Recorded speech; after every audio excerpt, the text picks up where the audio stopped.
भाई साहब 2-3 सिटिंग में कभी मैं कभी तुम नाम का पाकिस्तानी सीरियल देख डाला। अभी तक का 23 एपिसोड पूरे कर डाले हैं और 24वें का इंतज़ार हो रहा है। आंखें पथरा गई हैं। यूट्यूब के ट्रेंडिंग वाले आइकन पर नज़र बनी रहती, देखते रहते हैं कब आएगा इसका अगला वीडियो। और मैंने बहुत कम पाकिस्तानी ड्रामे देखे हैं, लेकिन ये पसंद आ रहा है। इसके पहले मैंने परिजात देखा था और एक सबा कमर का सीरियल था जिसमें कि वो ड्राइवर बन जाती हैं, अपने पापा की टैक्सी चलाने लगती हैं। उसका नाम इस समय मुझे याद नहीं आ रहा है।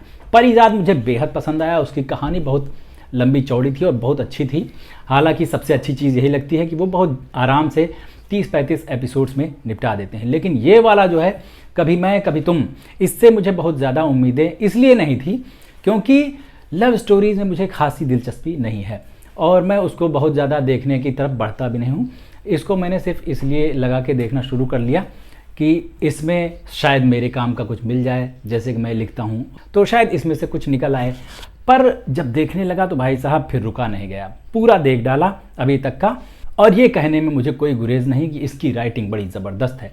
इसके जो कैरेक्टर्स लिखे गए हैं, जो छोटी छोटी चीज़ें इसमें डाली गई हैं वो बहुत बढ़िया, और इसकी कास्टिंग भी बड़ी ज़बरदस्त है। मुझे जो इसमें रुबाब है ना, अदील की वाइफ, उसका कैरेक्टर बहुत अच्छा लगता है। कहने को तो वो इसमें एक विलेनियस रोल में है, लेकिन देखिए वो कैरेक्टर उसके ऊपर कितना ज़्यादा सूट करता है। बाकी हानिया आमिर का भी रोल इसमें बहुत बढ़िया से लिखा गया है और वो उसको निभाती हुई बहुत ज़्यादा अच्छी लगती है। मैंने सुना है कि उनके और भी सीरियल्स आए हैं जिसमें वो चुलबुले एक्ट्रेस का किरदार करती हैं, लेकिन इसमें जो किया उन्होंने सीरियस रोल है और उसको बहुत अच्छे से निभाया है। और फहद मुस्तफ़ा भाई साहब, बहुत ही बारीक तरीके से वो रोल भी लिखा गया है। उसकी कहानी जो है वो बहुत ग्रिपिंग है, बहुत अच्छी है, और उसके जो कैरेक्टर्स लिखे गए हैं वो अच्छे हैं। कुछ चीज़ें मुझे पाकिस्तानी ड्रामों में नहीं समझ में आती हैं, या हो सकता है कि ओवर लग रहा हो मुझे कि उसमें शादियाँ बहुत ज़्यादा दिखाई जाती हैं। मतलब कि हर चीज़ जो है शादी से रिलेटेड चलती रहती है। हालांकि इसमें तो शादी हो चुकी, शुरुआत शादी से ही होती है, लेकिन इसका एक एक्सक्यूज़ ये हो सकता है कि पाकिस्तान में औरतों के हिस्से में शादी के अलावा ज़्यादा आ ही क्या रहा है।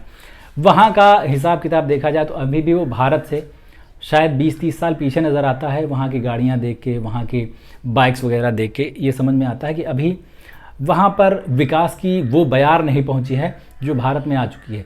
लेकिन उसके बावजूद जो उनका कंटेंट है वो बड़ा दमदार है, और अपने यहाँ इतना आगे पहुँचने के बाद जो पीछे सरका है ना कंटेंट के मामले में, खासतौर से टीवी सीरियल्स वाला, और उसने जो गंद मचाई है ना, उसको देखते हुए ये सीरियल्स जो है वो ताज़ी हवा का झोंका लगते हैं। इसीलिए लोग इनको इतना ज़्यादा पसंद कर रहे हैं। और पाकिस्तान के 2-2 सीरियल्स यूट्यूब पर ट्रेंडिंग लिस्ट में नहीं होते अगर इंडियन ऑडियंस नहीं मिलती। पाकिस्तान की जनसंख्या कितनी होगी भाई साहब, लेकिन भारत के लोग उनको बहुत ज़्यादा पसंद कर रहे हैं, इसलिए वो बहुत आगे जा रहा है। और ये भी देखा कि अब पाकिस्तान के ड्रामों को इतना ज़्यादा पसंद किया जा रहा है तो जो यूट्यूब पे बैठे फ्रॉडस्टर्स हैं वो भी इसका भरपूर इस्तेमाल करने लगे हैं। जैसे ही 23 एपिसोड ख़त्म हो गए तो 24वां मैंने लगाया, कई सारे यूट्यूब चैनल्स पे उसका थंबनेल इस्तेमाल करके उस पर लिख दिया था एपिसोड 24, और जैसे ही लगाते उसका पता चलता कि पुराने बहुत सारे वीडियोस में से, प्रोमोज में से काट के छोटे छोटे हिस्से उसमें डाल रखे हैं और उस पर अच्छे व्यूज़ लेते जा रहे हैं। भाई ये धोखाधड़ी बंद कर दो, इतना भरोसे के साथ मत खेलो। पाकिस्तानी ड्रामे पसंद किए जा रहे हैं और उनकी ये नकल करके ये सस्ता जो भी थंबनेल लगा के व्यूज़ लूटने और पैसे कमाने के चक्कर में पड़े हैं। पता नहीं वो लोग पाकिस्तान के हैं या हिंदुस्तान के हैं। इस मामले में, चरकटे के मामले में तो भाईचारा बराबर दिखाई देता है। हो सकता है दोनों ही जगहों के लोग हों, लेकिन हाथ जोड़ के निवेदन बंद कर दीजिए भाई साहब ये सब। एक प्रॉब्लम हम जैसे लोगों के साथ ये भी होती है कि जब तक सीरियल पूरा ख़त्म नहीं हो जाता तब तक उसको देखना शुरू भी नहीं करते हैं। और जैसे अब तक परिजात वगैरह देखा तो उसके साथ भी यही हुआ, जो वेब सीरीज़ आती हैं उसके साथ भी यही होता है। लेकिन पहली बार ऐसा हो रहा है कि भाई साहब बीच में अटक गए हैं। रोज़ सुबह उठते हैं, उसको लगा के देखते हैं, मालूम है कि एक हफ्ते से पहले नहीं आएगा, लेकिन फिर भी अब इसमें भी गड़बड़ी ये हो गई कि पहले जो 23 एपिसोड थे वो तो वन गो में देख डाले, और फिर जो वहाँ की शीरी ज़बान है उर्दू, वो भी हमारी ज़बान पर चढ़ जाती है और हम अपने अपनों से भी इसी तरह बात करने लगते हैं कि हमें मुआफ़ करें, कहाँ जा रहे हैं, क्या कर रहे हैं।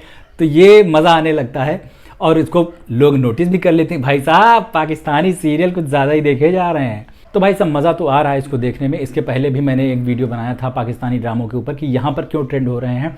उस पर बहुत सारे लोगों ने अपने रिकमेंडेशंस भेजे हैं कि इनको देखिए, और मैं वो देख भी रहा हूँ। इंसान के पास 24 घंटे ही होते हैं, कितना देख पाएगा। सब कुछ थोड़ा थोड़ा करके देखता हूँ मैं। कभी मलयालम सिनेमा, कभी कोरियन सिनेमा, कभी हॉलीवुड की सीरीज़, कभी HBO के प्रोग्राम्स, कभी पाकिस्तानी ड्रामे, सब कुछ थोड़ा थोड़ा देख रहा हूँ।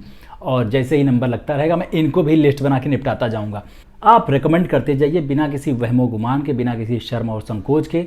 मैं ज़रूर देखते जाऊँगा जैसे जैसे मुझे समय मिलता जाएगा।